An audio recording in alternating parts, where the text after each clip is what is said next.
Tudo bem, bem-vindos aí a todos e todas para a nossa quinta aula síncrona de Física 4, hoje no dia 5 de novembro de 2025. E eu vi que vocês fizeram boas provas da primeira VA e nas atividades eu acho que também foram bem, né, Gil? Gil viu várias delas.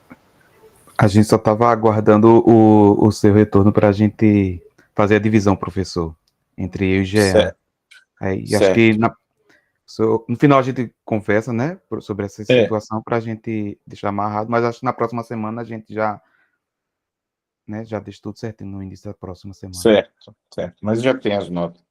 Vejam, então, vamos fazer o seguinte.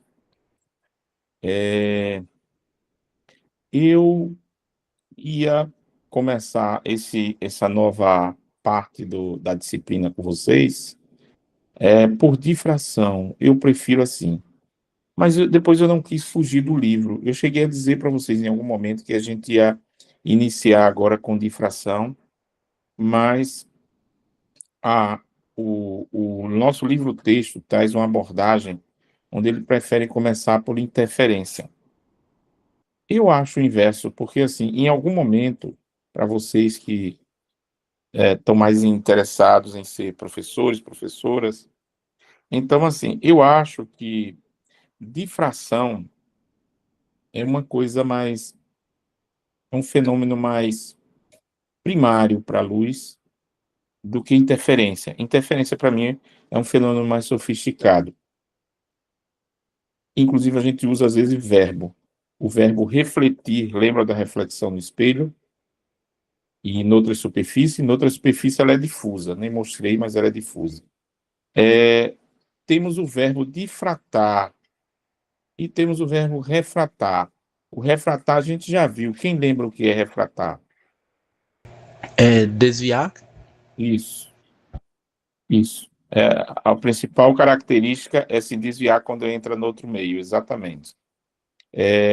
Embora haja também uma mudança na velocidade, mas o que mais caracteriza é o desvio em relação à ortogonal da superfície, né? E eu falava para vocês, olha, quando ela se desvia entrando no outro meio, se aproximando da, da ortogonal, da normal, digamos assim, a superfície, é porque esse meio puxa mais a luz para dentro, digamos assim, né? Então ela entra mais no meio. Ele é um meio que reduz a velocidade, mas é porque ele é opticamente mais denso, né? A gente diz que, enfim, que ele tem densidade óptica maior. Ele é mais refringente. Então, assim, então vamos lá, né? Para ficar mais fácil para vocês aqui, para lembrar, então tínhamos verbos refletir, e vocês sabem o que é refletir para a luz, difratar, José deu aqui uma ajuda, e vocês têm ideia do que é, não, difratar não, desculpe, refratar. Refratar foi o que José deu uma ajuda. Vocês têm ideia do que é difratar? Não é o assunto de hoje, mas eu acho que deveria ser. E eu sigo essa sequência, e é possível que, quando vocês forem ensinar nessa parte, vocês queiram seguir também essa. Mas antes de saber o que é, alguém tem ideia do que é difratar? Difícil, né? Não é refratar. Refratar, José falou. É fácil visualizar, porque quando a luz entra no outro meio, ela pode mudar de direção, procurando o caminho de menor distância ou de outra coisa lá. A luz procura sempre o caminho de menor tempo, mesmo que a distância seja maior. Não é isso, José? Isso, É, ela sempre busca o caminho mais rápido, né? isso, exatamente. Ela busca o caminho mais rápido. É como o Waze, né, para quem usa. Então, assim, vejam, então refletir, refratar, olha os físicos usando o verbo. E tem um terceiro que vocês ainda não viram comigo, mas seria difratar ao invés de refratar. Não tem ideia do que é, né? É o seguinte, vocês lembram que quando eu falei que a luz é um dos é uma das, digamos assim, dos fenômenos da física, das energias que a física tem. Ela é centrosimétrica, ela procura sempre, ou centroesférica, ela procura sempre se espalhar de forma esférica, né? Na medida do possível. Há luzes especiais em que isso acontece muito pouco, como laser. Então, assim, é, difratar é quando acontece alguma coisa específica em que a luz quer se abrir com uma nova fonte.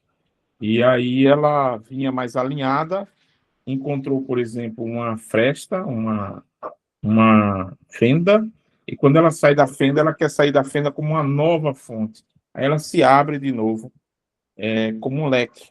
Então, esse fenômeno chama difração. Eu queria falar primeiro de difração, para depois falar de interferência, que é um pouco mais sofisticado. Mas só para vocês entenderem essa questão da decisão do professor e de assunto, o Halliday nunca entendeu assim. Outros livros entendem assim. O livro do Halliday, do Resnick, ele põe interferência primeiro, mas veja a confusão. Ele põe interferência, mas dentro do assunto de interferência ele chama difração, porque ele precisa da difração para mostrar um fenômeno de interferência. Eu acho confuso. Devia começar com difração e depois ir para a interferência. Mas como ele faz isso muito justo, e pode ser por eles que vocês acompanhem, para não desmanchar muito o nosso planejamento baseado no nosso principal livro-texto, vamos segui-lo. Então, a gente vai falar sobre interferência nessa aula 5. Na aula 6, a gente fala sobre difração. Então, refletir, refratar e difratar. Três verbos importantes aí para a gente em óptica, tá? Então, veja só. Vamos falar, então, sobre interferência. Interferência é outra coisa. É quando você tem luz vindo de mais de um lugar e quando como a luz se espalha, a que vem de um lugar se espalha, a do outro também se espalha e se encontra num canto aí da parede, ou seja lá do que for. Quando ela se encontra, pode ter um efeito interessante, que a gente não percebe com a luz assim, entre aspas, desarrumada da nossa vida normal, que a luz não segue a sequência de ondas com fases iguais ou coisas do gênero. Então, assim, ela é muito difusa, né? A maior parte da luz que a gente tem no dia a dia. E a maior parte é por reflexão, não é da fonte diretamente. Então, é até ruim olhar para uma fonte, às vezes, de luz, né? A gente pode incomodar e prejudicar o olho.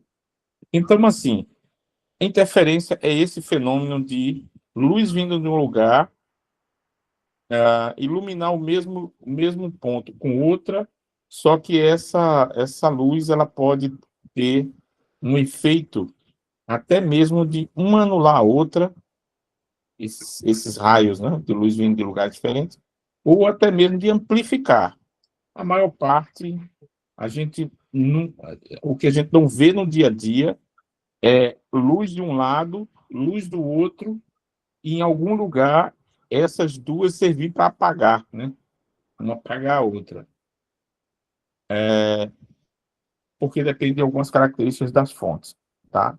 Do alinhamento entre elas. Mas de elas se reforçarem, isso a gente entende melhor, isso a gente conhece, né? Então vamos ver como é esse fenômeno aí da interferência de luz vindo de uma fonte poder apagar a luz que vem de outra fonte, que coisa estranha, né? A gente viu muito luz como onda. Então vou aqui pegar o apoio de alguns slides, e a gente vai ver que fenômeno é esse.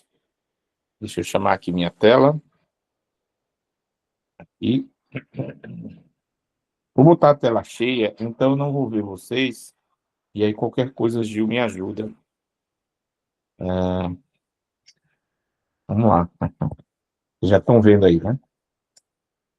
Vamos para a nossa aula 5, que é interferência. Não é difração, é interferência. Então, assim, Vamos ver que fenômeno é esse. Primeiro, ele é um fenômeno ondulatório. A gente vai falar sobre a luz como uma onda. A gente viu muito luz em forma de raios que pareciam mais trajetórias de balas, de partículas, né? Um experimento importantíssimo que é o de Young, que define praticamente toda essa aula.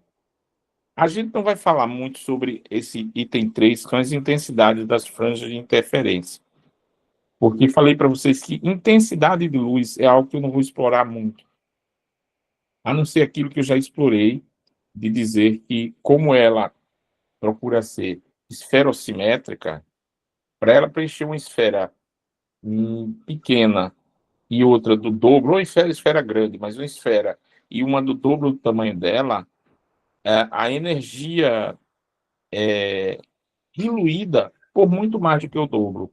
Então, isso cai rapidamente, essa intensidade.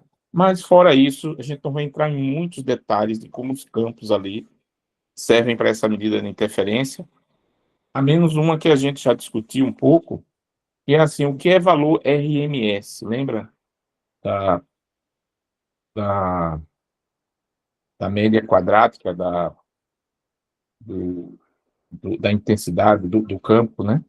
Que leva a você ter a intensidade do som ou da luz medida de forma mais correta, valores RMS. Mas a gente não vai entrar em detalhes de cálculo longo para intensidade. Interferência em filmes finos, sim, entender um pouco, porque isso vai fazer parte da vida da gente, de explicar os fenômenos. E tem algo que a gente não usa, mas foi muito importante na medida além de medida de velocidade e tudo mais da luz, foi muito importante na determinação, e é ainda, de coeficiente de índice de refração de materiais e outros fenômenos. Então, vou falar rapidamente sobre ele. Mas vamos lá, isso corresponde ao capítulo 35 do nosso livro texto principal. Então, a luz como uma onda. Pois é, o fato de a luz, acredite, o fato de a luz ser uma onda eletromagnética e as cores que a gente vê, inclusive as cores dessa tela agora estão mudando, porque esse modelo que eu uso aí da Apple de fundo de slide é um modelo que chamam dinâmico, ele fica mudando as cores. Isso não é só de propósito, não, toda a nossa física 4 está com um modelo só, que é isso.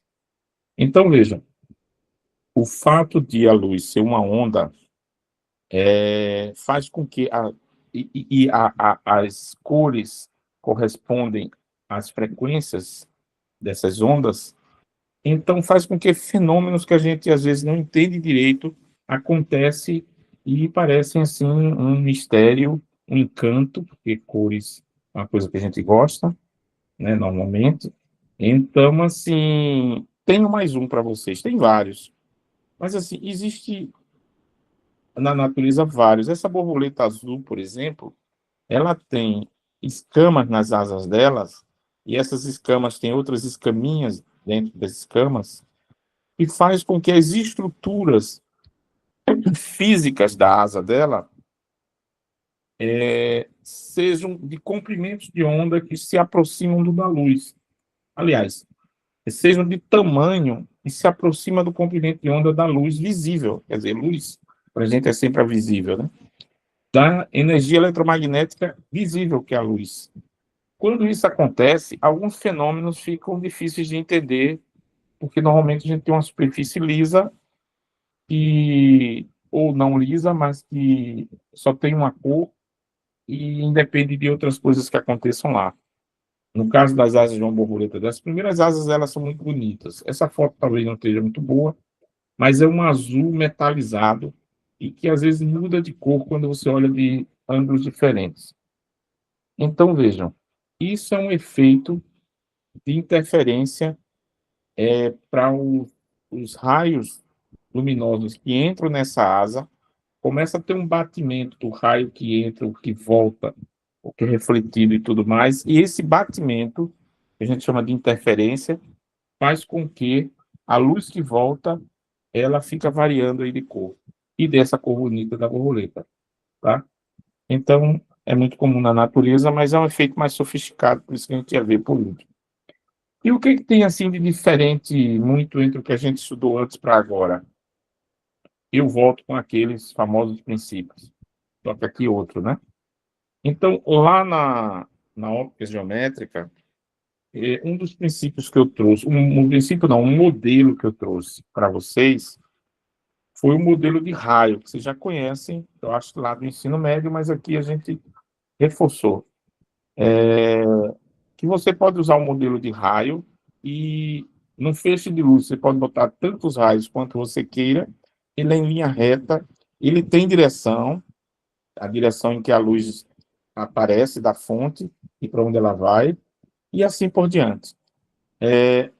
Agora, para estudar interferência, a gente vai ver outro modelo para a luz, igualmente importante e útil, que é o modelo de onda. E aí, no modelo de onda, a gente não se preocupa muito com raio, embora também use e até desenhe, mas a gente se preocupa muito com a frente de onda. E no modelo de raio, no modelo da óptica geométrica, o raio é o rei, digamos assim, é o rei do modelo. No modelo da óptica física, que é essa agora que a gente vai estudar, a onda que é o rei, e a frente de onda é essa rainha aí. Então, assim, um primeiro princípio que eu coloco aqui é que na frente de onda, supondo que é uma onda plana e que vem formando uma linha que viaja no tempo, trazendo a luz aí por trás, a luz vindo como essa linha aí vertical à esquerda no desenho, essa linha ela viaja no tempo com a velocidade da luz, é a própria onda de luz. Só que cada ponto dessa linha tende a se transformar numa nova fonte de luz. E como ela procura ser sempre esferossimétrica, ela procura se espalhar, só que tem uma vizinha acotovelando com ela ali, a outra vizinha também. Então, assim, elas não aparecem, elas não conseguem aparecer, porque são muitas que vêm em forma de linha uma atrás da outra. Então, assim, num passo seguinte, elas avançam, mas elas se somam de novo e a testa delas, que é essa tangente da direita, que é a letra D aí, do D para o E, forma uma nova frente de onda. Mas você não enxerga mais as ondinhas, você só enxerga de novo e lá vem um paredão de luz. Então, assim, esse princípio é que todos os pontos de uma frente de onda se comportam como fontes pontuais de uma onda secundária, aquela que vem para a letra D. A nova posição da frente de onda, essa nova que está na letra D, é uma superfície tangente a essas ondas secundárias, mas volta a ser uma reta e assim produz a próxima e assim sai andando. Então, esse é um princípio, um dos princípios aqui para a nossa óptica geométrica, mudando, começa já mudando, onde o raio aqui não é o rei, e sim a onda, né? Então, vamos lá, como é que fica isso? Bom, já trago aqui modelos matemáticos. Por exemplo, eu tinha dito a vocês lá, na óptica geométrica, trabalha com raios, e se a gente quisesse medir lá o raio entrando, vindo na superfície, batendo na superfície, refletindo, e uma outra parte refratada entrando, dava para a gente calcular tanto porque o raio refletido tem ângulo igual ao raio incidente em relação ao normal, como dava para a gente também mostrar que o raio refratado tinha que ter aquele outro ângulo diferente que tem a ver com o seno dos ângulos, tem a ver com a lei de Snell, está aqui em azul, né, em laranja, com fundo azul, aqui à direita.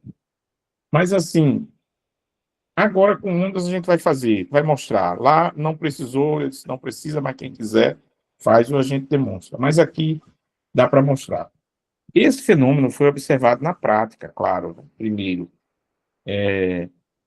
Depois, na teoria, usaram os modelos e disseram, tá vendo que o meu modelo mostra o que acontece na prática? Ela refrata nesse ângulo e coisa do gênero. Mas ele pode ser demonstrado pelos dois modelos. No modelo de onda, a gente pode fazer o seguinte: imagina as frentes de onda aí embaixo. A onda vem com a frente de onda, e por incrível que pareça, vem como uma reta que caminha aí, né, no espaço e no tempo. Quando ela chega no meio e tem uma velocidade, onde a luz tem uma velocidade diferente, ela se quebra um pouco, porque a parte da frente de onda, aquelas ondinhas que juntando formam uma reta, a parte da frente de onda que já entrou no vidro, aí no caso é vidro, não é água, ela vai andar mais devagar. E a parte da frente de onda que ainda está vindo no ar, ela vem mais rápido. Então, a quebra que vocês estão vendo aí. Agora, como vocês veem aí na direita, o índice de refração de cada meio tem a ver com a velocidade da luz naquele meio. Então, o índice de refração 1 do meio 1, por exemplo, A, é a velocidade da luz sobre a velocidade da onda no ar. A gente já viu que é praticamente a mesma, esse índice dá quase 1, dá praticamente 1. O índice de refração 2 do vidro para o vidro, da densidade óptica do vidro, é a velocidade da onda no vácuo C dividido pela velocidade dela no vidro. A gente já viu que isso aí já é um pouquinho mais diferente e isso dá um índice maior. A velocidade da onda no vidro é menor, bem menor. Agora, vejam, se a gente aproveitar a geometria desse feixe entrando com essa quebra da frente de onda, depois que a onda entrar no vidro, a frente de onda entrar no vidro, ela se apruma de novo, ela deixa de ser quebrada. Mas ela já está noutra direção, então ela quebra a direção do feixe. Mas a frente já caminha inteira noutra direção. Então, essa quebra na frente de onda, a gente vai ver enquanto ela está entrando no meio. Agora, tem uma coisa. A frente de onda se encontra de novo direitinho dentro do vidro. Ela vem no ar, junta, se quebra aí, digamos assim, quando chega na superfície, mas ela entra igualzinha de novo dentro do vidro. Então, assim, esse tempo, veja aí no meio, nessa ilustração do meio, esse tempo que a frente de onda que está com a letra E aí vai gastar para, em algum momento, estar no ponto C, vai ser o mesmo tempo que a frente de onda, a parte da frente de onda que está no ponto H, vai, em algum momento, chegar no G. E para eles se combinarem. Não é que essa seta se quebra no sentido de ficar descontínua, né? Ela se quebra no sentido de formar um vínculo, né? Então, se essa distância de H para G é menor e vai levar o mesmo tempo da, de propagação de E para C, é porque de E para C ela é mais rápida para chegar no mesmo tempo de HG. E de fato é isso, né? A velocidade no ar é maior. Agora, o que é que muda? A frequência? Não, a frequência da onda continua a mesma, porque a gente está falando outra coisa aí no tempo. Mas em termos espacial, que as ondas eletromagnéticas elas variam no espaço e no tempo. Então, ela mantém a frequência, quer dizer, a variação dela no tempo, mas a gente está olhando aqui no espaço. No espaço, o que acontece é o seguinte: o comprimento de onda é obrigado a mudar, porque o comprimento de onda tem a ver com a distância entre. Veja, põe que cada frente dessa de onda, ela está em um novo ciclo da onda. Novo ciclo. Aquela parte senoidal angulada de um ciclo que alguns chamam cobrinha.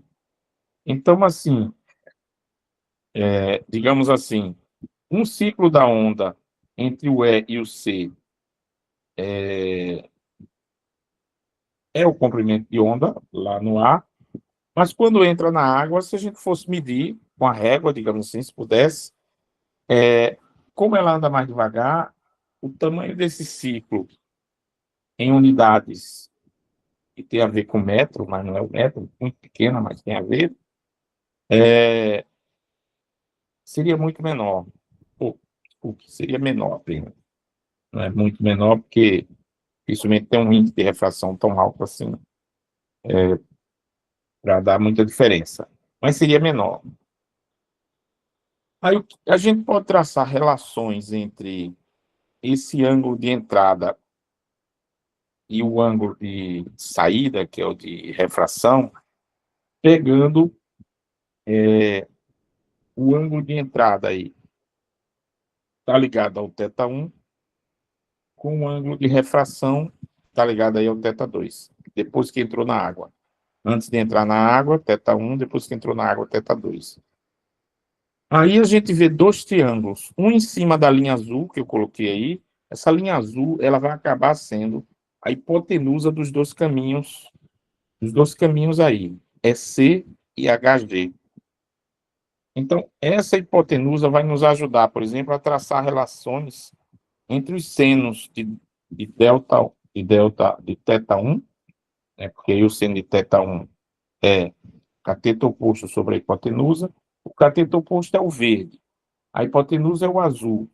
Então, vai dar o comprimento de onda lambda1 sobre a hipotenusa que vai de H a C. Depois que ela entra no vidro, com um ângulo diferente, que vamos colocar aí esse θ2, o seno de θ2 vai ser a linha verde lá dentro do vidro, que é o comprimento de onda 2, sobre a hipotenusa, que também é HC. Quando a gente combina esses dois para achar uma relação entre eles, a gente pode dizer o seguinte, uma espécie aí de regra 3, né? E o seno de θ1 vai para 1, para lambda1, assim como o seno de θ2 vai para o comprimento de onda 2. Só que, enfim, isso está relacionado às velocidades, porque eu coloquei aqui em cima, se os tempos que a parte verde da onda, de E para C, for igual ao tempo que leva para frente de onda entre H e G, se esses tempos forem iguais, então, assim, a relação entre os comprimentos de onda e a velocidade vai ser direta, do tipo, lambda1 está para lambda2, assim como a velocidade 1 está para a velocidade 2. A gente levando isso aqui para cima, essa relação entre o seno de θ1 e o seno de θ2 acaba levando a uma relação entre as velocidades também. E é direta assim. E se a gente pegar as velocidades e colocar como em relação ao índice de refração, já que o índice de refração é a razão entre velocidades, a gente troca a velocidade pelo o índice de refração, que divide a velocidade da luz, a gente vai chegar a uma relação entre os senos dos dois ângulos, de θ1, que é o de incidência, e θ2, que é o de refração, aos índices de refração, só que eles chegam invertido. O índice de refração chega invertido. Então, a relação fica inversa. O seno de θ1 está para o, o seno de θ2, o seno de θ1, por exemplo, está para o índice de refração do meio 2, assim como o seno de θ2 está para o índice de refração do meio 1. Rearrumando isso para dar a equação que a gente já conhecia antes, é só você fazer aí na regra 3 o produto cruzado, e aí vai dar tudo que é 1 de um lado, tudo que é 2 do outro lado, aí finalmente dá o índice de refração do meio 1 vezes o seno θ1 é igual ao índice de refração do 2 vezes o seno do ângulo do meio 2. Tá? Então, assim, a lei de Snell pode ser mostrada das duas formas, e outras mais, né? Então, assim, o fato de você usar o modelo ondulatório e de você usar o modelo geométrico, modelo físico, que é esse ondulatório, e o modelo geométrico, que é o de raios, resolve. Só que tem coisas mais fáceis de ver num do que de ver no outro. Tá? Talvez aqui vocês tenham até achado mais difícil enxergar por aqui, que esse é o modelo de frentes de onda. E vamos pegar outro princípio, que é a diferença de fase. Veja, as ondas, elas têm um lugar para começar no eixo de oscilação, digamos assim, no eixo X, oscilando em Y, elas têm um lugar de começar cada ciclo e terminar. Nem sempre você tem ondas começando e terminando no mesmo lugar. A luz que a gente vê no dia a dia refletida é, digamos assim, uma forma de dizer, uma bagunça em relação a isso. Mas a diferença de fase entre duas ondas luminosas pode mudar se as ondas atravessarem materiais com diferentes índices de refração. Uma onda, um feixe de onda vem para um material, parte dele passa direto. A outra parte passa dentro desse material, pedaço de vidro ou coisa assim. Quando eles não saem com a mesma fase, não. O vidro, por exemplo, como atrasou uma delas, quando saem, se elas entrarem oscilando no mesmo passo, a gente diz com a mesma fase, quando uma passar pelo vidro, ela sai diferente. Então, aqui embaixo, eu estou mostrando, primeiro do lado direito, que uma onda passou direto, a onda 1, e a onda 2 passou por um pedaço de alguma coisa. Então, era para a onda 1 que começou, a onda 2 começou do mesmo jeito da onda 1, terminar do mesmo jeito, mas veja que ela terminou diferente. Ela terminou subindo e começando a descer a onda 2, enquanto a onda 1 estava descendo, começando a subir. Isso pode acontecer. Então, assim, o material pode atrasar uma delas e, mesmo ela sendo produzida do mesmo jeito, terminarem de forma diferente. Isso é só um dos fenômenos. E aqui na esquerda a gente tem dois materiais, dois meios, um com índice de refração N2, outro com N1, e tem aí o desenho de raio, né? Raio a gente desenha aqui também, embora a gente esteja olhando isso como onda. Então, a diferença dos índices de refração pode produzir uma diferença de fase nas duas ondas. Embora ela esteja em vermelhinha, a de cima, e a de baixo, a de cima no verde, a de baixo no amarelo, mas a gente não desenhou a onda. Se a gente fosse desenhar a onda, ela poderia estar mais ou menos como essa da direita, com diferença de fase.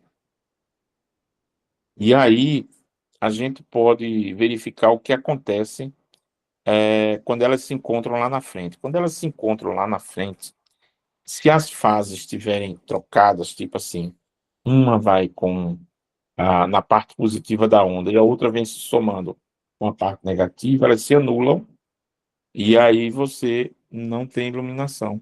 É como se luz com luz subtraísse ali, zerasse a luz naquele lugar. E essa subtração, depois a gente vai ver como ela se dá, mas ela se dá exatamente quando você pega metade aqui uma parte do ciclo positivo, uma parte negativa, elas se anulam quando metade de uma está na outra, não é quando ela é inteira. Se ela for inteira, dá a mesma coisa. Mas se for metade de uma encontrando com a outra, aí é o momento da anulação, tá? Então, a gente faz aqui um exercício só para lembrar disso, de que a relação entre os comprimentos de onda nos dois meios, já que elas, enfim, fonte que vem da mesma fonte, é a mesma relação entre as velocidades dela. Só que, se o meio for o vácuo, a gente, se quiser, já pode até dizer que é igual a 1. O fato é que a gente pode calcular quantos ciclos de onda tem uma, quantos ciclos de onda tem a outra, e qual a diferença no final desses dois ciclos. A diferença eu estou colocando aí como n maiúsculo 2 menos n maiúsculo 1, dando a diferença entre os dois ciclos. E aí, isso pode dar um número inteiro, pode dar um número não inteiro. E isso tem a ver com o comprimento L ali do material, dividido pelo comprimento de onda, e isso vai ser inteiro ou não, dependendo de quanto é o N1 e de quanto é o N2, porque no final eles vão se encontrar, tá? Agora, então, assim, se eles forem iguais, não vai dar diferença nenhuma, zero no final, né? Isso significa que N2 vai ser igual a N1, N maiúsculo 2 vai ser igual a N maiúsculo 1, né? Então, assim, agora, se a variação aí a variação aí do L der números inteiros, ela vai formar pontos brilhantes, pontos que se somam. Se der número semi-inteiro, ela vai formar pontos escuros. Quer dizer, metade forma ponto escuro, 1,5 forma ponto escuro, 2,5 forma ponto escuro. Porque é nessas partes divididas pela metade que se encontram os dois opostos das duas ondas, e isso anula. E é nisso que se baseia a experiência de Young. A experiência de Young, já estou mostrando aqui um desenho completo dela, e aí é o seguinte, você tem, antigamente, principalmente, não se tinha laser, tá? Laser é uma coisa nova. Na época de Young não tinha laser. Laser só veio aparecer nos anos 50, acreditem, isso é muito novo para a física. Toda a Segunda Guerra Mundial foi sem laser. Então, assim, sem laser, você pega uma fonte de onda no S0 ali e manda para um anteparo que tem duas fendas, para elas saírem das duas fendas como se fossem duas novas fontes, só que bem arrumadas, do tipo assim, a luz produzida por S0 praticamente vai dar cria, digamos assim, a duas fontes gêmeas, S1 e S2. E essas duas fontes gêmeas, elas vão ter esses efeitos quando chegarem no anteparo de soma e subtração, digamos assim. Então, elas vão produzir pontos de máxima luminosidade, pontos sem luminosidade ou de mínima, e assim por diante, que forma esse padrão aí. Vocês já conhecem. É algo assim, né? Vocês já viram isso.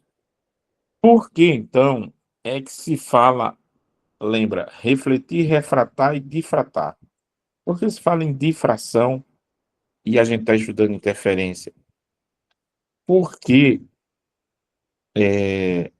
quando você manda uma frente de onda plana, mais arrumada aí, e ela chega, por exemplo, aí no S0, esse efeito dela se abrir como um leque é o efeito do verbo difratar, difração. E aí, quando ela chega e encontra mais duas brechinhas ali, duas fendas na frente, S1 e S2, ela se abre de novo, difratando mais ainda. E aí encontra o anteparo, formando pontos escuros e claros, escuros e claros. Se vocês pegarem um laser vermelho, desse de apontar, desses baratinhos que você encontra na feira, em casa de material de brinquedos e tal. Eu depois posso mostrar como faz isso, mas ele pode dar um padrão de difração como esse aí, ó, bolinhas claras, quer dizer, vermelhas e bolinhas escuras. E você pode fazer isso vai ser até um assunto da atividade de vocês, até mesmo para uma experiência lúdica de física. Agora, aquele efeito de somar e, e subtrair está aqui. Vejam que do lado esquerdo, de alguma forma, as ondas se encontraram com o máximo de uma, chegando no máximo, no mínimo da outra. Então, elas se anulam lá naquele ponto P. Do lado direito, elas chegaram em algum lugar onde o máximo de uma encontra o máximo da outra, ou vice-versa.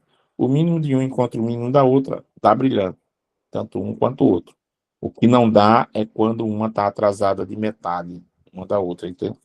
A gente vai falar em metade porque a gente vai usar isso para poder caracterizar. Aqui a gente vai usar metade. Então, assim, como é que a gente calcula onde é que vai estar escuro, onde é que vai estar claro? Veja, tem aqui um esquema geral, um desenho geral, à esquerda embaixo. E vocês veem dois triângulos, um azul e um amarelo. Esses dois triângulos são importantes para as contas, porque o azul a gente vai usar para ele dizer onde vai ficar ponto escuro e ponto claro, ponto escuro e ponto claro, o azul. E esse efeito estranho de ter ponto escuro e ponto claro, ele vem de algo invisível, digamos assim, o início do fenômeno para a gente, que são as ondas saindo daquelas fendas. E essas ondas saindo das fendas também formam um triângulo com o ponto onde elas vão se encontrar, o ponto P. E aí está o segredo, que tem a ver com o comprimento de onda com aquela oscilação. Então, vejam, o ângulo, o ângulo de encontro delas lá para o ponto P, lá no anteparo, tem a ver com um outro ângulo de um triângulo que a gente pode traçar, que é assim, o raio 1 não tem o mesmo comprimento do raio 2, porque as fendas estão separadas, e como esse primeiro ponto que eu peguei, podia pegar outro, mas pegamos esse aí da ilustração, ele está em cima, então o raio 1 vai fazer com que a luz chegue primeiro ali em 1, do raio 1 em P, que é a luz de baixo, do raio 2. Só que elas têm o mesmo comprimento de onda, então vai caber mais onda até chegar em P, vai caber mais ciclos de onda no raio 2 do que no raio 1. Se eles se encontrarem, pode até caber muito mais no raio 2, mas se eles se encontrar lá com o raio 1 na mesma fase, sobe, sobe, desce, desce, aí vão um ponto brilhante. Se eles se encontrarem em fases contrárias, quer dizer, um está na metade do ciclo do outro, aí dá sobe com desce, ou desce com sobe, e aí apaga. Para fazer as contas, a gente faz o seguinte, a gente corta esse triângulo do raio 1 e do raio 2, fazendo algo que deixe isso mais reto, quer dizer, como a gente dá um corte para que o raio, lá no raio 2, a gente consiga ter a mesma distância, um pedaço dele, pedaço maior, que a distância do raio 1, para dizer o seguinte, olha, as ondas que saíram pelo raio 1, se pudessem ter saído nesse ponto do 2, onde aparece o ΔX, e começa mais adiante nele, daria sempre certo, porque as ondas que iniciam lá no S1 para o raio 1, se ao invés de elas saíssem do S2 com essa distância, elas saíssem lá no final do ΔX, na mesma fase, elas chegariam em fase, daria tudo claro. O problema é que tem esse ΔX que muda, diferencia a distância do R1 para o R2. Mas esse ângulo θ é o mesmo para essa abertura do triângulo azul. Então, a gente vai se aproveitar disso para traçar a relação entre eles. E a relação que a gente vai traçar é a seguinte. Bom, outra coisa. Já falei para vocês que o ΔX lá em cima, esse ΔX, ele é quem vai dar a diferença da quantidade de ciclos de onda entre o 1 e o 2. Quando a gente vai aproveitar e fazer assim, a gente vai forçar isso aqui. A gente vai dizer o seguinte, que o ΔX, ele poderia ser N vezes lambda, que é o comprimento de onda. Mas para ficar fácil achar o que é somar ou o que é subtrair, no sentido assim, o que é construtivo e o que é destrutivo, a gente vai fazer lambda sobre 2. Porque a gente quer que o n seja, por exemplo, um número inteiro. Então, lambda sobre 2 é que vai dar a parte não inteira, tá? Então, deixa o n inteiro. Se a gente disser isso, se a diferença entre R1 e R2, que é o ΔX, dessa expressão com n inteiro, seja zero, com n ímpar, n par, vamos começar com par. Com n par não é nem inteiro, é com n par. Então, você vai ter sempre nessa fração, nessa conta do ΔX, vai ter sempre um número inteiro. E número inteiro faz com que as ondas se encontrem certinha lá em fase. E se esse n for um número ímpar, então essa fração do lambda sobre 2, ela vai quebrar, né, aí esse ΔX, e as ondas não chegam lá emparelhadas, e aí ela se destrói, tá? Em termos de luminosidade. Agora, vamos fazer as contas de como isso tem a ver com a altura em que o ponto iluminado ou não acontece, lá no azul, que é o Y, com essa diferença entre R1 e R2, que vai ter a ver com o ângulo. Então, a gente faz o seguinte. Pegando essa distância e relacionando com o ângulo, a gente pode dizer, por exemplo, que o ΔY ou o Y sobre a distância das fendas para o anteparo, que é L, isso dá, em relação a θ, dá cateto oposto Y sobre cateto adjacente, que é L. E cateto oposto sobre cateto adjacente leva a tangente. Então, a tangente de θ é igual a Y sobre L. Opa, vamos fazer a mesma coisa para o triângulo amarelo e tentar traçar uma relação entre eles. No triângulo amarelo, essa relação eu não tenho tão boa, mas eu posso, já que eu tenho que fazer essa relação com ΔX, eu posso pegar, porque eu tenho D, que é a distância entre fendas, normalmente é dado. Eu posso dizer que esse ΔX, que é a diferença de caminho entre os raios, sobre D, que é a hipotenusa. Veja que aqui não é cateto oposto sobre adjacente, não. Isso foi no triângulo azul, porque eu tenho Y e tenho L normalmente, ou eu quero um deles. Mas no amarelo, a gente quer trabalhar com a diferença entre os raios, que é o ΔX, e a distância entre as fendas. Aí não dá uma tangente. É o ΔX sobre o D minúsculo, vai dar seno de θ. Cateto oposto sobre a hipotenusa. Tudo bem. Então, a gente tem aqui no círculo laranja seno de θ, principalmente para o triângulo amarelo,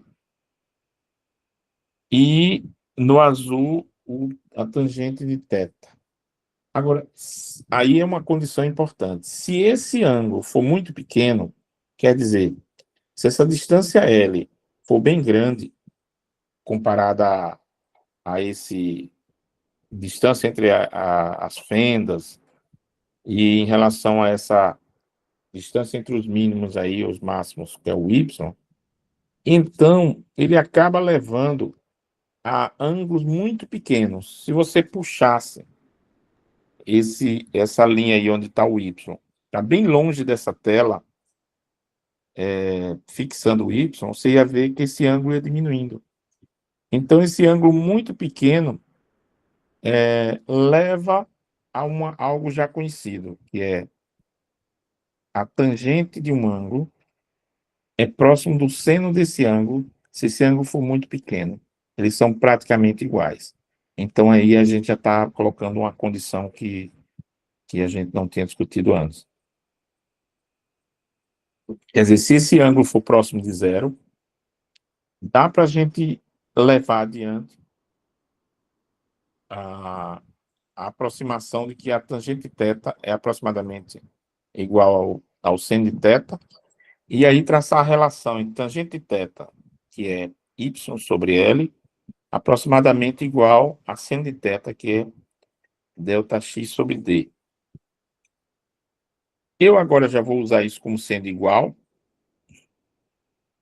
mesmo sabendo que houve uma aproximação, e já coloco aí, y sobre L embaixo é igual a ΔX sobre D. E agora eu vou aproveitar para fazer as arrumações para ficar do jeito que a gente quer, né? Então, para o x, para o ΔX, ter uma relação com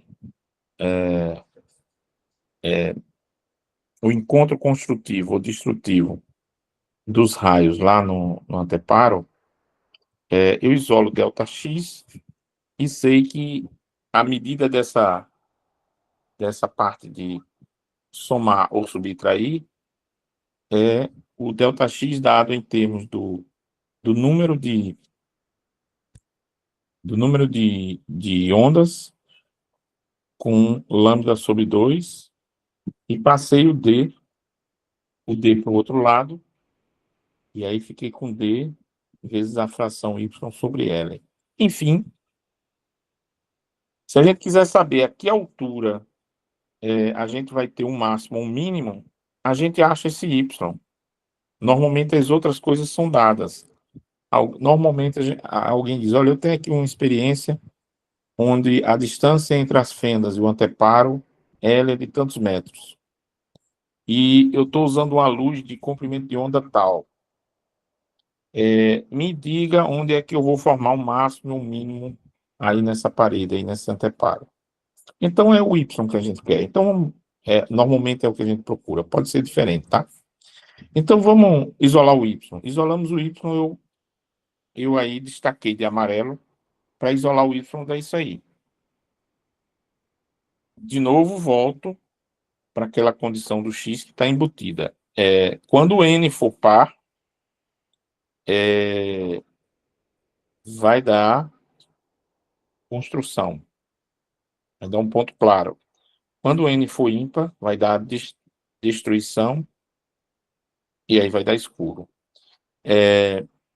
Eu botei N, mas eu acho que depois eu vou ter que mudar, porque assim, para a gente não confundir o N do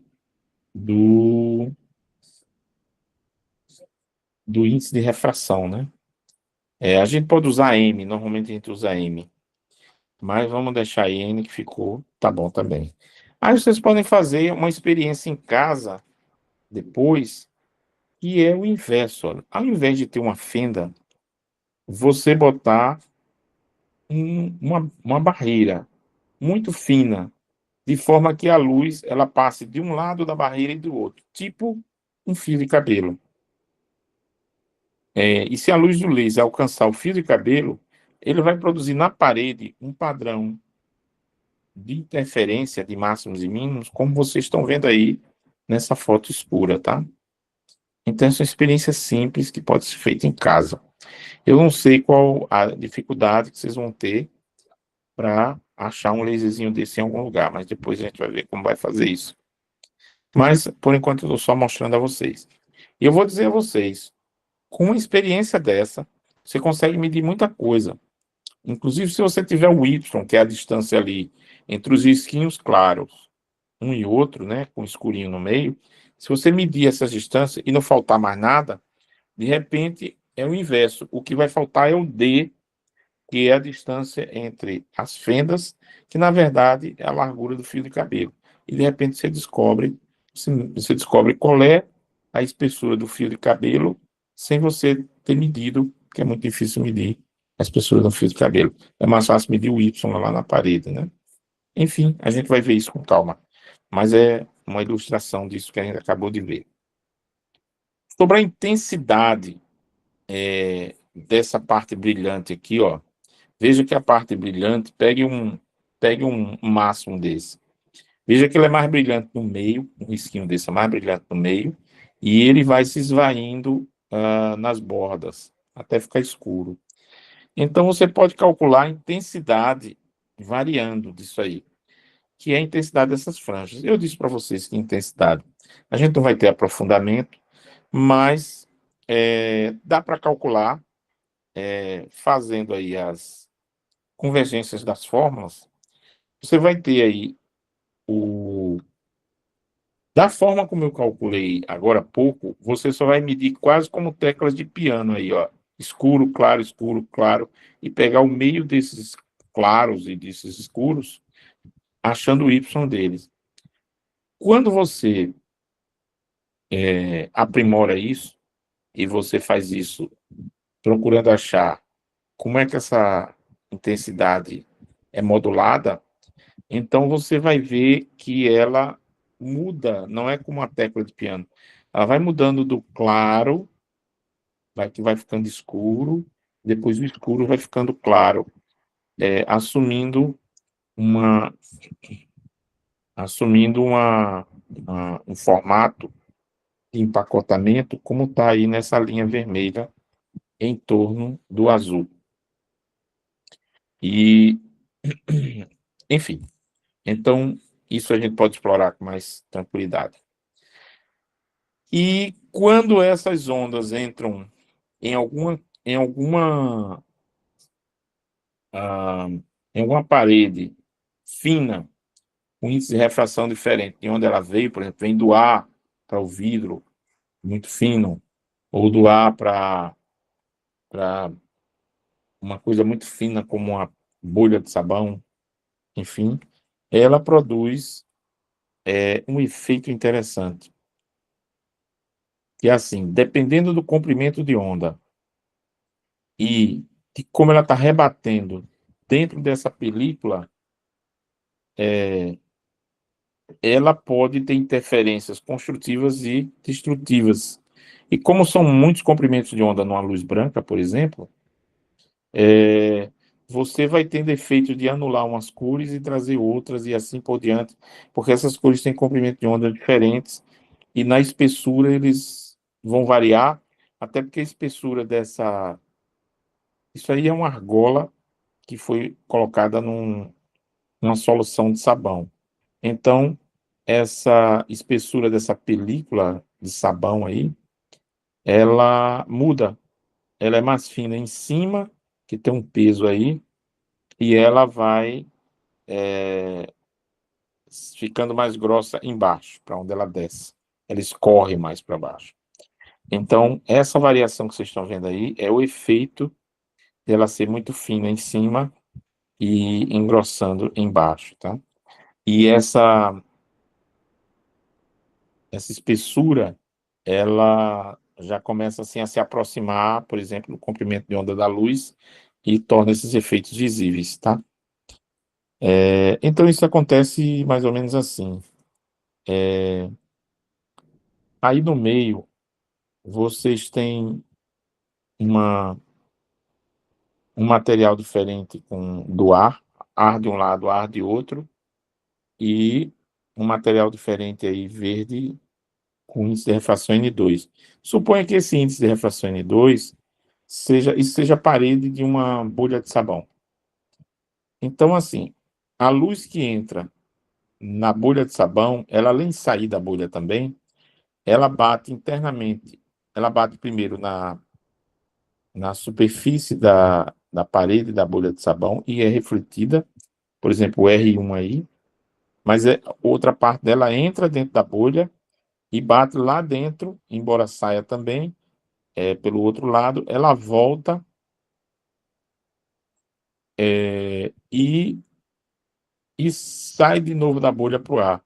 Por que é que eu estou representando assim, não estou representando na parte que passa direto? Porque eu estou interessado em ver como é que a parte da onda que bate na primeira superfície e volta se encontra com a outra que entra dentro da bolha. Porque se isso for, por exemplo, luz, isso é o seguinte: se a luz que vem aí com a mesma fase, que é esse I, ela ela vem de forma coerente, quer dizer, ela vem na mesma fase e ela vai para os dois lugares, mas ela vai se atrasar lá dentro da bolha do verde. E quando ela voltar, ela não está mais com a mesma fase, ela não está mais com, ah, como é que se diz, com os máximos e mínimos da onda afinadas entre R1 e R2. Vão estar aí com diferenças. E essa diferença é que chega nos meus olhos com anulando algumas coisas e fortalecendo outras. Dependendo aí da cor, porque aí, dependendo da cor, muda o número de onda, o índice de refração, ou o número de onda, que é o lambda, e vocês viram que ele interfere nesses máximos e mínimos, que depende do número de lambdas sobre 2, né? Eu ter uma soma do clarão ou ter escuridão. Isso varia para cada cor. Então, aí embaixo tem uma fórmula onde, se a gente se referir à largura da parede, dá para a gente fazer essa relação de novo, que a gente já tinha feito antes. De novo, vejam aí que ela tem a ver com o número de ondas lá dentro, em relação ao comprimento de onda sobre 2, e como ela bate lá dentro e volta para poder se somar com R1 fora, a gente considera 2 L's o percurso total dela em meio que não é o ar, em meio N2. Então, se o N for par, dá soma. Se o N for ímpar, dá subtração. Para cada cor, em lugar diferente e feito de forma diferente. Mas tem outra coisa importante aí, que é o seguinte: está representado aí na esquerda. A corda mais fina, eu está aí colocado para ser um meio que tem índice de refração menor. Quer dizer, a luz anda mais facilmente nele. E uma corda mais grossa, é porque a gente quer falar em onda, em impulso de onda, representa o meio mais denso. Então, índice de refração maior. Então, assim, quando você, digamos assim, chicoteia, produz um pulso de onda na corda mais fina, quando ele encontra a corda mais grossa, ele dá um empurrão na corda mais grossa com um pulso menor, porque cai, ele tem que dividir energia e cai, a corda é mais grossa, mas esse pulso se mantém na mesma posição e caminha na corda mais grossa, mas a reflexão dá um outro pulso de volta, só que ele volta com uma fase diferente, ele inverte. Então a corda mais fina até consegue excitar a corda mais grossa na mesma direção, mas ela não consegue mais manter a posição do pulso, o pulso se inverte. Mas isso tem a ver com essas coisas aqui da luz e tal, tem, porque acontece a mesma coisa. Então, quando vem de um meio com N menor para um meio com N maior, acontece isso. A luz que volta, que reflete, que é essa do R1 aí, olha, ela inverte de fase, entende? Ela inverte. E o contrário, quando você tem uma corda mais grossa, que o N é maior, e manda para um de N menor, que é o N2 aí embaixo, Quando você manda um pulso com a corda mais grossa, ela consegue bater na menor, voltar na mesma posição e impulsionar a menor com outro pulso na mesma posição. Então, isso é algo que dá uma diferença para a gente analisar que essas coisas podem trocar a posição da onda, e essa anulação, aniquilação e reforço da luz depende também de qual é o índice de refração maior do meio, né? E aqui na direita, vocês estão vendo as múltiplas refrações dentro, refrações e reflexões e transmissões, né? Então veja que ela vai, entra, bate, sai, aqui está mais realista, volta, e vejam que a direção muda um pouco quando entra, muda um pouco quando sai. Então, esse C mostra de forma mais realista o que acontece, né? E essas reflexões internas, tudo mais, isso dá aquele efeito todo de mudar a cor, né? Dependendo da espessura. Enfim, e o interferômetro de Mikeson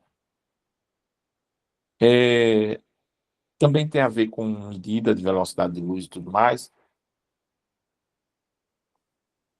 É você fazer a luz ir por um caminho longo e ela pegar dois caminhos. Eu até ia desenhar aí de forma animada, acabei não fazendo. Mas é o seguinte, a luz sai de uma fonte S aí, ou P, da esquerda, tem um semi-espelho. O semi-espelho é um espelho que ele ainda permite que passe alguma coisa por ele. Ele não tem aquela parte prateada de forma muito grossa nem muito forte, que a luz bate nele e volta e não vai mais para nada, não. Isso é mais brando, então ela bate nele, reflete, mas também passa por ele. Então, nesse espelho aí,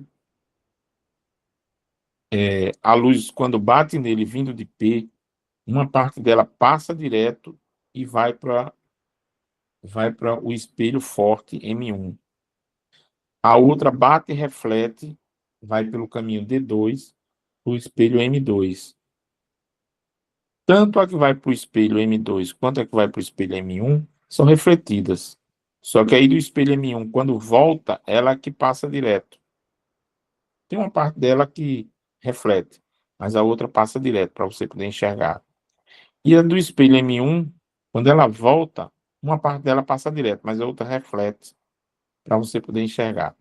Quando você olha para as duas chegando, aí você vai ver onde é que tem atraso, onde é que elas chegaram em fase ou não. Você pode mudar o caminho desse M2, que ele chama de braço 2. Você pode botar esse espelho mais longe. Se botar mais longe, a que pegou o caminho D2 vai se atrasar muito em relação à que vem do caminho D1. Então, elas vão se chegar com atraso. Se esse atraso, aí vem aquela coisa, se esse atraso for de elas voltarem a se encontrar nos olhos aqui do observador com metade do ciclo, elas vão se anular. Ele vai ver apagado. Se esse atraso for grande o suficiente, ou quase nada, para elas chegarem com o mesmo ciclo, então vai aparecer ponto aceso, entende? Então, com isso você calibra, você mede tanta distância você tem coisas que você pode ver da velocidade da luz, dependendo disso, e se você botar um material no caminho 2, por exemplo, D2, você vai ver o quanto esse material atrasou, mesmo que você pare de mexer no espelho móvel do M2, calibrou, você botou o material no meio do caminho D2, aí você vai ver o quanto ele atrasou olhando aqui. E aí você vai poder calcular o índice de refração desse material. É uma das formas de fazer essa conta, tá?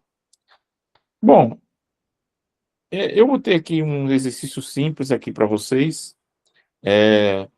Vamos ver aqui, então, uma coisa mais de fenômeno aqui, né? De observação mais qualitativa.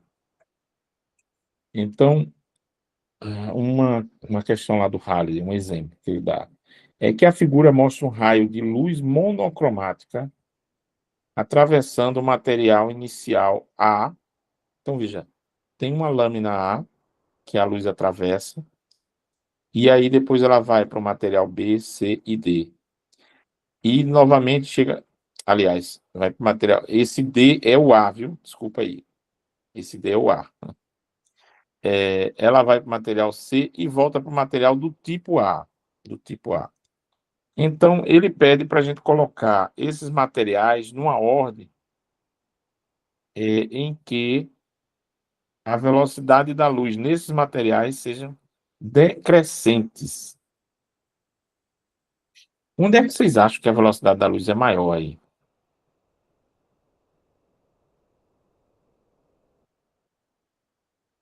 Lembrando que o material mais refringente, ele é mais denso opticamente, ele amarra mais a luz. Aí o que é que ele faz com o raio de No que tem luz? um índice Eu menor acho de que é o B, refração, não? tem um menor desvio. Eu achei que era o B. Desculpe, pode dizer de novo. São duas pessoas falando. Eu acho que é o Fala A. um e eu espero o outro. Eu acho que é o B. Pode dizer. Eu acho que é o A porque ela tá desviando menos. Se ela tá desviando menos, o índice de refração é menor e ela tá mais rápida. A outra pessoa ia falar outra coisa, né? Eu falei B. B, né? Rapaz. Eu perguntei se era maior ou menor. Qual foi o que eu perguntei? Só para eu lembrar qual foi a pergunta. Você perguntou em qual meio a luz estava mais rápida, se não me engano. Qual meio estava mais rápida? Veja, o meio que ela está mais rápida é um meio que não engole muita luz. Ele passa direto, tá? É um meio que não amarra muito a luz, não diminui muito a velocidade dela. Qual que vocês acham que é um meio que não diminui muito a luz? Ela Lembre-se sofre, da normal, pense na ela normal. sofre menor refração. Isso. Eu acho que é o A, Então é A. é o A, pra mim. Aqui também tem que ter a referência do que vem antes do A ali, né? É. Então veja o A final. Eu chamei de D, vou até mudar aqui. Vou aumentar o tamanho para vocês verem.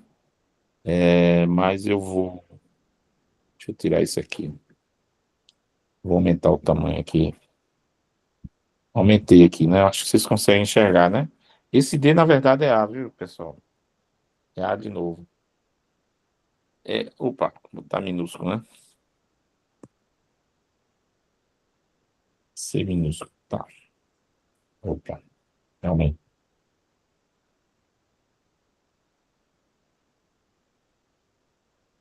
Pronto. E aí, agora? Todo mundo Agora Eu eu ainda diria acho que é que era o o A. A. Eu ainda acho que é o A porque ele tá Eu acho que é mais o A. A próximo refração da é normal. mais próximo da normal, né? Mais próximo da normal, o A. Desculpe, vocês falaram de novo, eu me perdi. O que tem mais poder de quê? De atração? Não, o A ele tá mais próximo da normal. Sim. Isso. Aí eu acho que Quem ele tem. está mais próximo da normal? É mais denso, é mais refringente ou é menos denso? Acho que é menos denso, né? Menos refringente. É, mas nem tanto. O que aproxima mais da normal? Sim. Agora, Vocês se for acham que pela cor, o A é o mais, né? Vocês acham que no diamante, o diamante puxa mais para normal, para dentro dele, ou O ele deixa diamante, mais solto? O diamante ele tem um índice muito alto de refração. Isso. Aí ele puxa mais para dentro dele. Lembre-se que a normal tem a ver com dentro. Ou ele deixa mais solto. É verdade.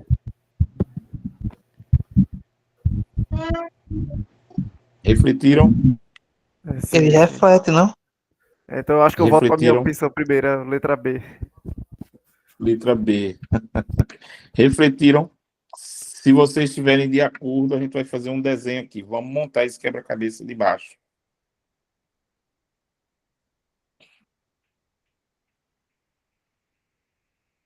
Como é que a gente faz, então?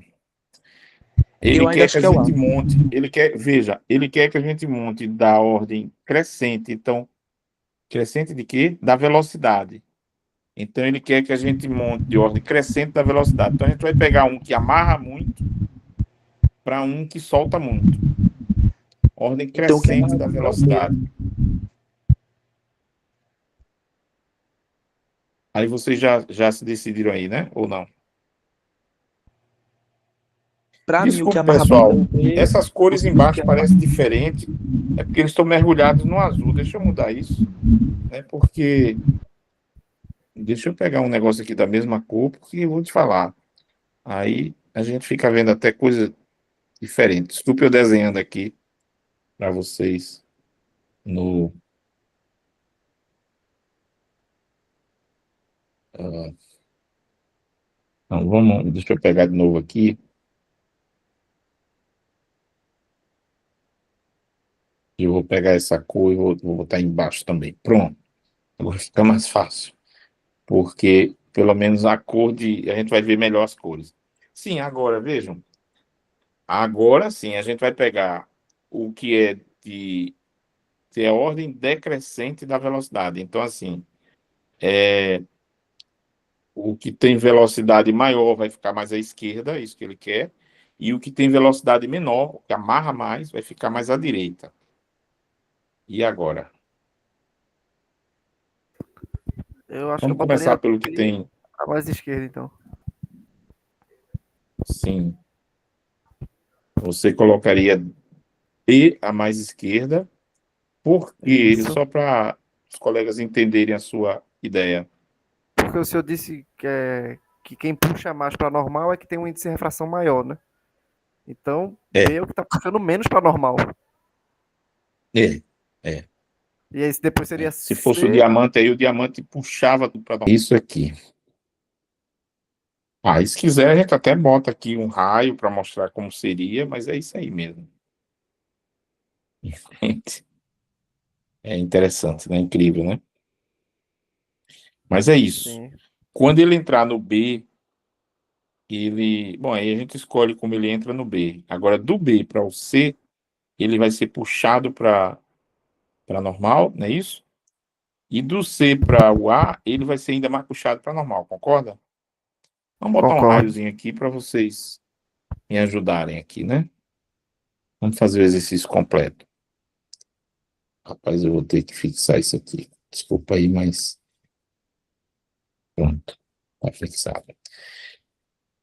Vamos botar um raio aqui entrando no B. Vou botar aqui embaixo. Pode ser que ele cresça um pouco. Pronto. Não, aí eu não sei que meio é isso. Vamos botar entrando no B assim. Aqui.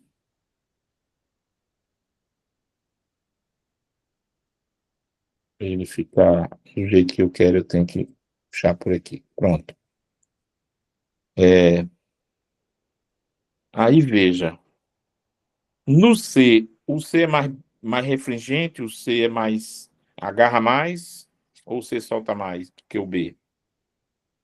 Ele agarra mais, né? Ele puxa mais para normal. Agarra mais. Então, eu vou copiar, eu vou copiar essa seta para o C, só que ao invés de ele passar direto assim, o C diz: opa, para onde você vai, não é verdade? Sim. Venha para cá, né? Entre mais Isso. dentro de mim, não é isso? É. E o A? Parece mais ainda. Ser mais refringente ainda. Exatamente. O A vai dizer: opa, eu agarro mais do que o C, venha mais para cá. E do A para o A? Aí se mantém, né? Não tem, não há diferença, exatamente. Ah, e esse aqui, hein? Será que vocês ajudam a fazer? Quem quer ler aí? A figura que ele falar aí é a figura que está embaixo, viu? Quem quer ler? Qual é a distância na tela C? Cadê a tela C? Eu não tô vendo. Tela C, aí lá embaixo. da figura 35.2.5a entre dois máximos vizinhos perto do centro da figura de interferência. Isso. Vai responder logo ou quer continuar a pergunta? Não pode continuar lento. Veja, o que ele fala próximo do centro é essa linha pontilhada, tá? E o Y se apoia nela, viu? Pode Ok. continuar. O comprimento de onda lambda da luz é 546 nanômetro. A Vocês distância têm ideia entre... mais ou menos que cor é essa? Eu não tenho não, Vocês professor. têm ideia mais ou menos que cor é essa? Tem não? Não, Se eu não me esse engano, essa é uma comprimento de cor onda não. perto do verde, viu? Esse é perto do verde. O vermelho é um pouquinho acima dos 600, tá? Então, Sim. essa cor aí de 546 é algo próximo do verde. Embora a luz aí esteja vermelhinha, mas vamos lá. Pode continuar. A distância entre as fendas D é de 0,12 milímetro e a distância D Hum. entre as fendas e a tela é de 55 centímetros. Suponha que Ó, o veja ângulo que a θ D é o que?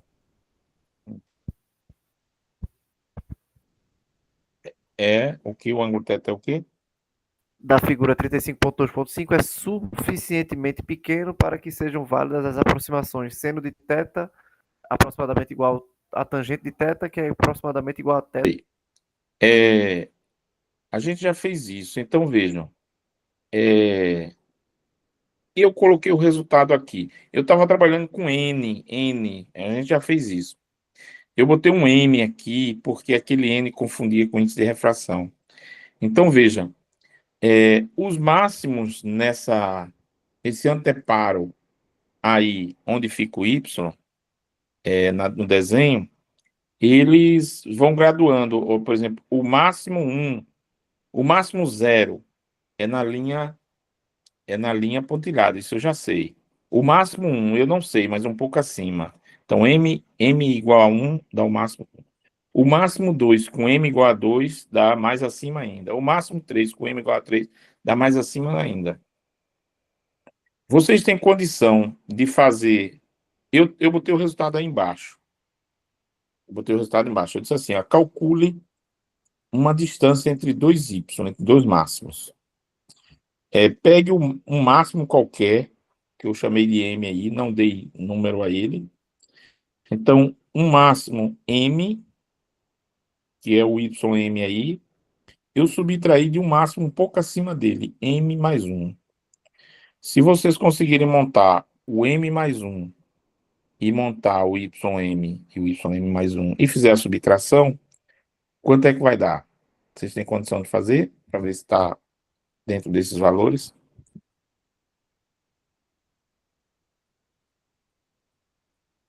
E agora? Ou vocês estão desprovidos de caneta, de papel? É muito pro cérebro. Eu tô pelo Oi? celular e tá. Eu tô Pelo pelo celular e tá celular. difícil de ver. Querem que eu deixe para vocês fazer essa? Entenderam como vão fazer? Arma aí o YM. Eu vou dizer para vocês o seguinte: se você quiser dar um valor a M, pode até dar, tá? Mas assim, se não quiser dar, dá para fazer a conta. Mesmo que o M fica aí até em algum lugar, pode ser até que ele desapareça. Esses dois M's do final é milímetro, viu? Ô, professor, só uma dúvida. Se eu entendi Ou não? errado esse finalzinho da questão. Ele está dizendo que o ângulo Sim. θ ele é tão pequeno que o ângulo é igual ao seno dele mesmo.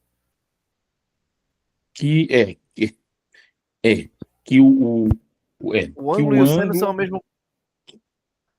Não, na verdade, veja só, que o seno do ângulo é praticamente a tangente do ângulo. Mas se você medir esse ângulo em. Quando É ele porque a diz que tangente é o isso. seno sobre o cosseno, né? O cosseno É, tá se aproximando de zero, o cosseno se aproxima de 1 e o seno se aproxima de zero. Aí, quanto mais próximo de zero for, mais se aproxima o seno da tangente do ângulo. isso, exatamente. Agora você diz assim, que coisa estranha, porque tudo isso é igual ao ângulo. Uma função é igual ao ângulo. É quando esse ângulo for medido em radianos, tá? Não é assim também. Em graus é outra coisa. É porque ele não explica direito. Ah, ele explicou. Tá aqui, ó. em que θ está expresso em radianos. Ele não precisava botar isso não, mas como ele botou, ele tem que explicar. Porque assim, isso só vale se θ for em radianos. Mas pense só que o seno de θ é praticamente a tangente de θ, basta isso. Mas vocês talvez nem precisem tanto para fazer o restante, porque esta condição já foi usada para eu dar a vocês esse YM, tá? A gente já viu isso lá nos primeiros slides. Tá difícil para vocês? É só usar a fórmula que a gente deduziu aí do YM para calcular a diferença entre dois Ys aí. Ele diz que pode ser qualquer um, que não seja distante demais da linha pontilhada. Então, assim, não pode ser o M1000, o M100, o M50. Põe um M aí mais baixo, ou então nem bota valor.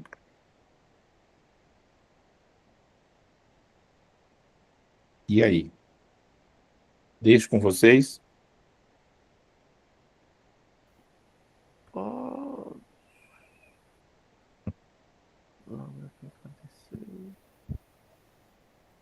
Não é? Vou dar uma ajuda aqui para encorajar. Olha, deixa eu. Essa é ruim é que isso aqui está em LaTeX, tá? Está em TeX, aí eu tenho que fazer isso aqui. Olha, o Y do M mais 1 é isso aqui, ó. Oi. Assim.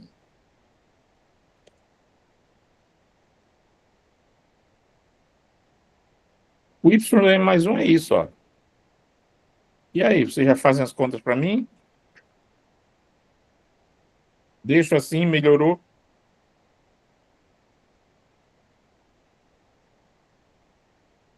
Vou deixar com vocês então, tá?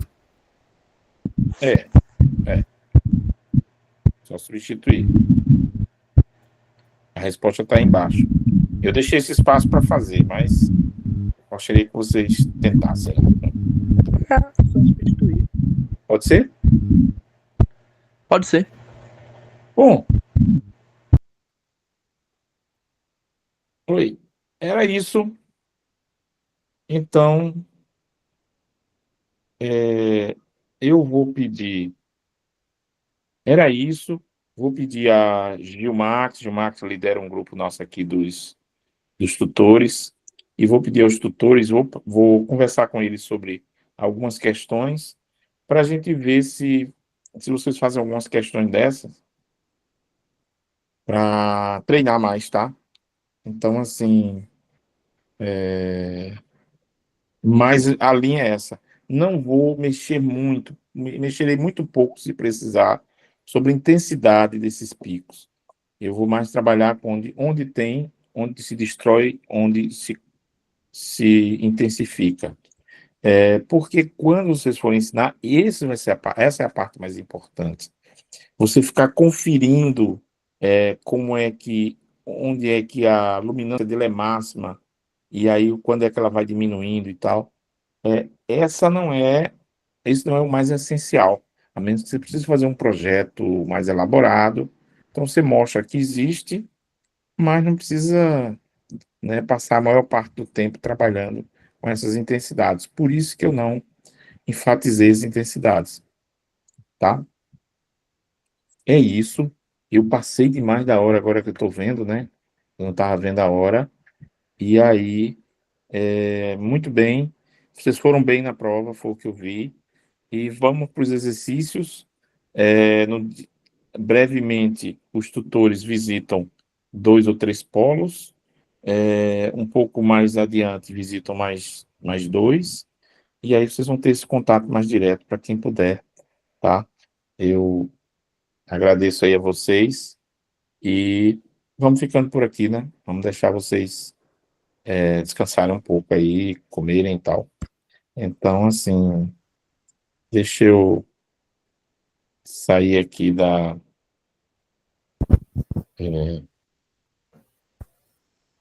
Bom, enfim, era isso e a gente fica para a próxima.